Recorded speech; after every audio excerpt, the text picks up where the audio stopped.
Hello everyone, and welcome once again to Hitting the Mark. This is Mike Conley, and today I want to introduce at this time two of the world's most prominent leaders of their era. Both of these men, in the eyes of their peers, were seemingly very powerful, but yet were in fact puppets, whose strings were being pulled by a group of financiers who used these two men to initiate the most diabolical of schemes, the New World Order. The first leader was described by George Bernard Shaw by saying his movement was the most progressive. Mahatma Gandhi, champion of nonviolence, called him a Superman. Then Archbishop of Canterbury called him the one great figure of Europe. And Winston Churchill declared, "If we were countrymen, I am sure I would have been with you from beginning to end." He also pointed to his gentle and simple bearing and his calm, detached poise. Our second leader, in the words of French intellectual André Gide, said, "He behaves like a genius." I particularly admire the diversity of his methods. Soon, even those he vanquishes will feel compelled while cursing him to admire him. Arnold Toynbee, liberal historian, was sure that this was a man of peace. And finally, in 1934, the president of Hunter College declared, "This man is destined to go down in history as a cross between Hotspur and Uncle Toby, and to be as immortal as either." The first leader described in such grandiose terms was none other than Benito Mussolini. And the second leader was Adolf Hitler. Now, in a moment, we're going to take a look at two great leaders of our country and perhaps get a better understanding of the price they paid and the price we paid as a nation for them trying to hit the mark. But first, we need to take a look at something that is extremely important. On any given day, all across this globe, there are people or groups of people who are conspiring to break the law, the basic premise of which is through deception and secrecy. And today in our world, deception is the order of the day. These men that we're going to talk about, that we just have spoken of, were totally deceived. The voice of Yeshua clearly warned his followers about this in Matthew 24.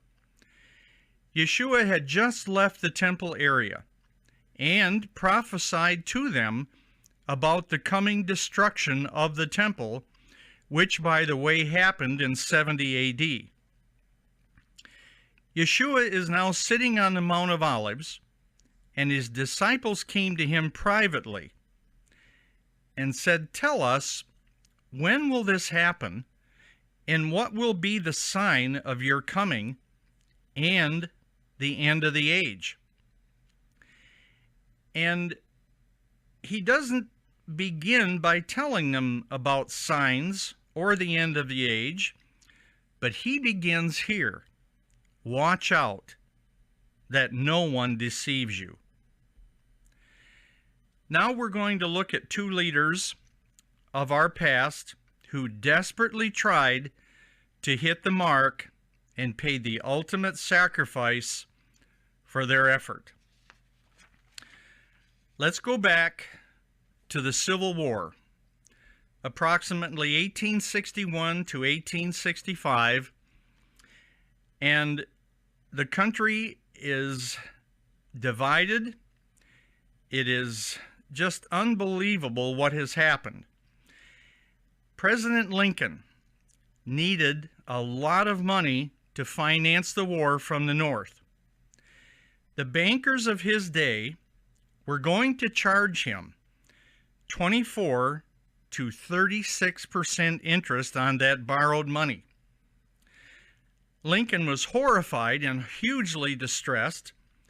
Being a man of principle, he couldn't think of plunging his country into a debt that would be impossible to pay back. Eventually, he was advised to get Congress to pass a law authorizing the printing of full legal tender. And they were called Treasury notes to pay for this new war effort. Lincoln, recognizing the benefits of this issue, wrote, and I'm quoting now, "We gave the people of this republic the greatest blessing they have ever had, their own paper money to pay their own debts." The Treasury notes were printed with green ink on the back, and hence they were called greenbacks. Lincoln printed over $400 million worth of greenbacks. They were debt-free and they were interest-free in order to finance the war. He used it as legal tender for all debts, both public and private. It paid the soldiers' wages. He paid the money to the U.S. Civil Service employees, and with the greenbacks, he bought supplies for the war. I got a cough. However, shortly after this started, this appeared in the London Times. And once again, I'm quoting. Now listen to this carefully. "If that mischievous financial policy, which had its origin in North American Republic, should become hardened down to a fixture, then that government will furnish its own money without cost. It will pay off debts and be without a debt. It will have all the money necessary to carry on its own commerce. It will become prosperous beyond precedent in the history of civilized governments of the world. The brains and the wealth of all countries will go to North America. That government must be destroyed, or it will destroy every monarchy on the globe." And at a later date, I will cover monarchies at length because there is a lot there that needs to come to light. The bankers understood what was going on, and the only thing that threatened them is for any sovereign government to print interest-free and debt-free paper money. That's the thing that breaks the power of international banking. Now, after this was published in the London Times, the British government, which in a sense, even to this day, is controlled by London and other European bankers, moved to support the Confederate South. They wanted to defeat Lincoln and the Union and destroy this government, which they had said had to be destroyed. However, two things put a stop to this. One was the Emancipation Proclamation, which declared that slavery in America was abolished. But the second, and probably the least known of, is that the Tsar of Russia sent a portion of the Russian Navy to the United States with orders that its admiral would operate under the command of Abraham Lincoln. These ships of the Russian Navy became a threat to the ships of the British Navy because the British intended to break the blockade and help the South. So there is the idea going on behind this. And now let's move on to a little earlier date. We know the North won the war, the Union was preserved, and America remained one nation. However, shortly after this, Congress revoked the Greenback Law and enacted in its place the National Banking Act. The national banks were to be privately owned, and the national bank notes were to be interest-bearing. The amount of money that then President Lincoln saved the nation just in interest was well over $4 billion. Now, we move down the road a little bit further, and we come to 1913 and the Federal Reserve Act. And with this act, Congress gave up its power to create its own money that was given to it in the United States Constitution. Now we move a little further to then President John F. Kennedy. Since Lincoln, no president had ever dared to go against the system and create his own money. President Kennedy decided to buck the system because he understood how the Federal Reserve System was being used to destroy the United States. On June 4th, 1963, President Kennedy signed a presidential document called Executive Order 11110. And in that order, he created his own money to run the country. Money that would belong to the people. It would be interest and debt-free money. Our records show that Kennedy issued well over $4 million of this money. It was very obvious that he was out to undermine the Federal Reserve System. Shortly after this, as we all know, our beloved president was assassinated. It's interesting to note that one day after his assassination, all the United States notes which Kennedy had issued were called out of circulation. And so we now can take a look at this and see that two great men of our past, tried to hit a certain mark, and history tells us the rest.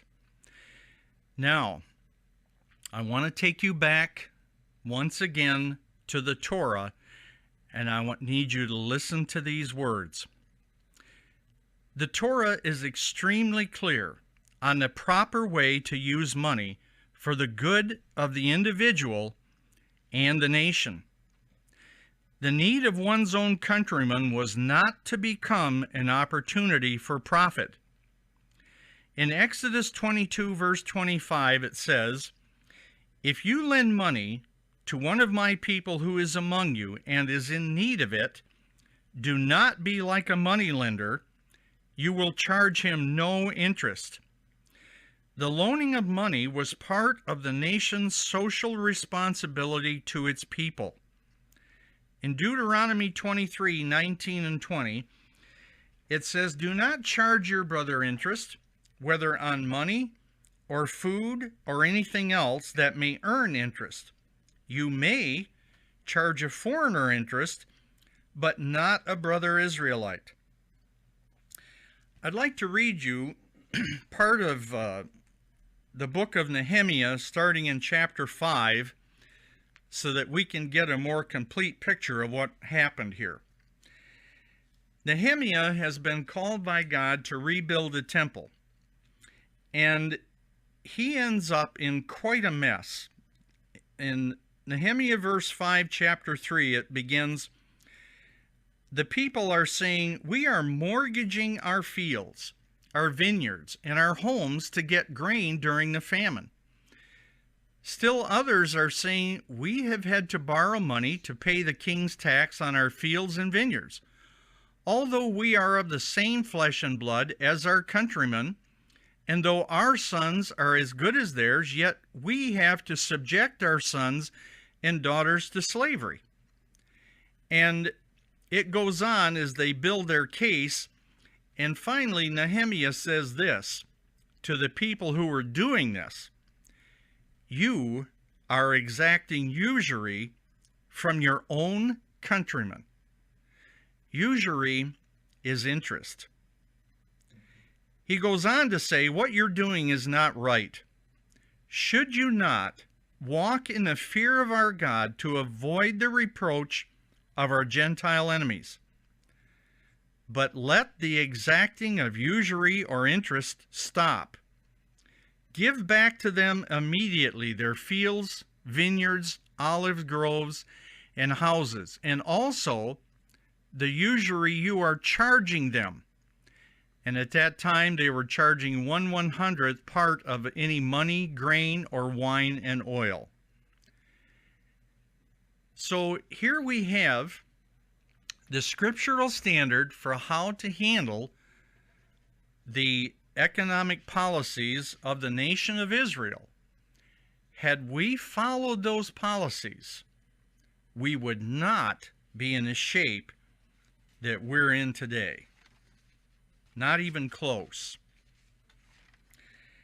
Now, Yeshua warned us that every kingdom divided against itself will be brought to desolation. Today, people, our beloved America is divided. The battleground is over two opposing views: conservative and liberal, but also religious and secular. And each one desires the throne of absolute control. The bitter struggle in the political and judicial areas with regard to the gain of victory leaves the average American citizen caught in the crossfire. We, as a nation, are facing an increasingly resentful temperament from both conservatives and liberals, but each assures the American people that they represent the arm of righteousness. Both conservative and liberal are effectively eroding the safeguards of everyone's life.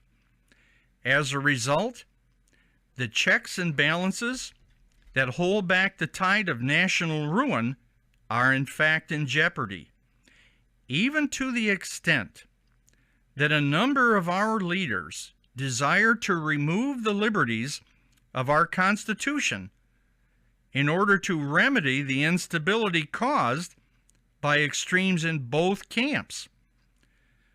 A number of our leaders today are pushing the boundaries of their selfish behavior in a variety of ways, but there is no hand of restraint outside of constitutional law. But this is why men are determined to remove it. Our freedom of choice must work to the benefit of all, for to bless one class of people to the neglect of another is dishonorable. And yet, our society continuously blesses one class of people to the acceptable devaluation of another. In fact, the competitive nature of man is so unbridled that open slander of one another has become a way of life in our society. When you put this against the light of the Ten Commandments, which, by the way, is the only law where we are safe in one another's cares, all of us should be willing to receive counsel from its lessons repeatedly displayed throughout history. And we owe it to one another to warn of any dangerous direction that leads to an impending doom for anyone. Otherwise, our silence condones any harmful outcome. That is what this program is about. Hitting the Mark is not for entertainment. It's to warn of what the dangers are of missing the mark. There is a objective, and most of the time history is littered with outwardly pious men giving public assurance from an inwardly immoral character. The mouth may speak what the heart never knew of, and more often than not, it is a betrayal that was premeditated, knowing full well of all the unethical implications. Is it not an act of folly to give absolute liberty of conscience to a set of men who are publicly sworn to cut our throats the very day they have the opportunity?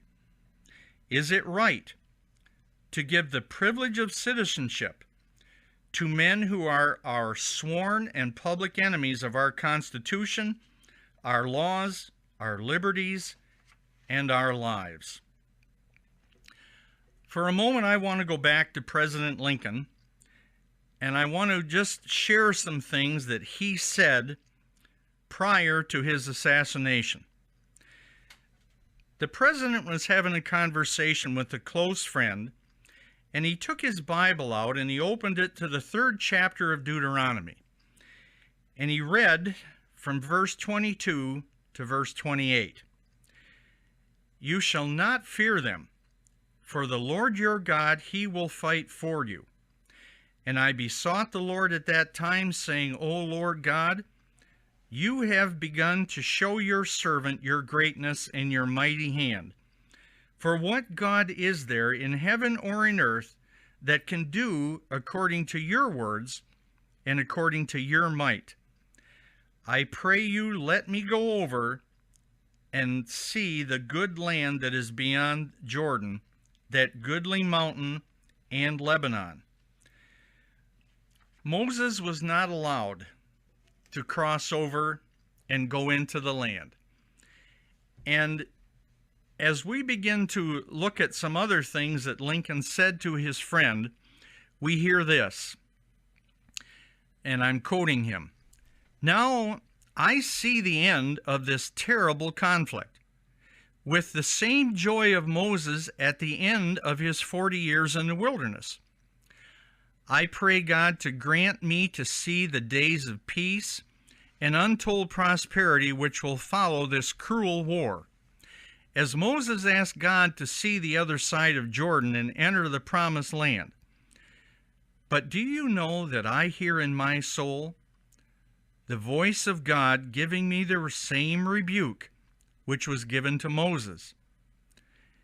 Lincoln goes on to say, yes, every time that my soul goes to God to ask the favor of seeing the other side of Jordan and eating the fruits of that peace, after which I am longing with such an unspeakable desire, do you know that there is still a solemn voice within telling me that I will only see those things from a long distance, and that I will be among the dead when the nation which God granted me to lead through these awful trials will cross the Jordan and dwell in the land of promise, where peace, industry, happiness, and liberty will be for everyone. He goes on to say, so many plots have been made against my life that it is a real miracle that they have all failed. For a moment, let's think along these lines. If you look at the commandments and you look at the laws of the Torah and you look at the tremendous mess that we're in today, you have to see these things. You can't bring about prosperity by discouraging thrift. You can't strengthen the weak by weakening the strong. You can't help little men by tearing down big ones. You can't lift the wage earner by tearing down the wage payer. You cannot help the poor by destroying the rich. You cannot establish sound security on borrowed money. You cannot further the brotherhood of man by inciting class hatred. You cannot keep out of trouble by spending more than you earn. You cannot build character and courage by destroying men's initiative and independence. And you cannot help men permanently by doing for them what they can and should do for themselves. So, people, when it comes to hitting the mark, we need only to look back just a very short distance, probably into a book that's on the shelf in every one of our homes. A book perhaps that we should spend more time endeavoring to study and to understand. There are marks out there in all of our lives that we still need to continue to hit. A good share of the problem is that there is so much deception in the world today that it is extremely hard to even see the mark. And the only way we can do this is by keeping our eyes on the Torah, by continuing to study it, by continuing to uncover and discover that the very words, if followed in the Torah,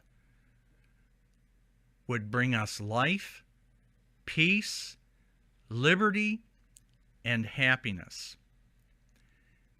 So I would implore you this day that we don't always hear the truth in our high schools, in our colleges, and from our politicians. But there is one source where there is nothing but the truth. Had we followed the true course of the Torah, just on the instance of interest, we probably would not be in the horrendous mess that we're in today.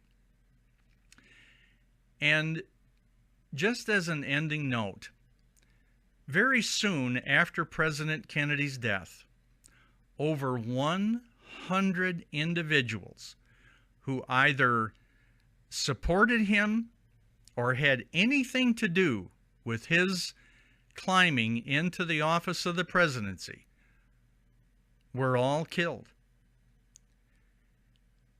This was a very brave young man who knew the mark and tried to hit it. And we, if we want to hit our marks, are going to have to be brave. And we're going to have to be committed. Because the very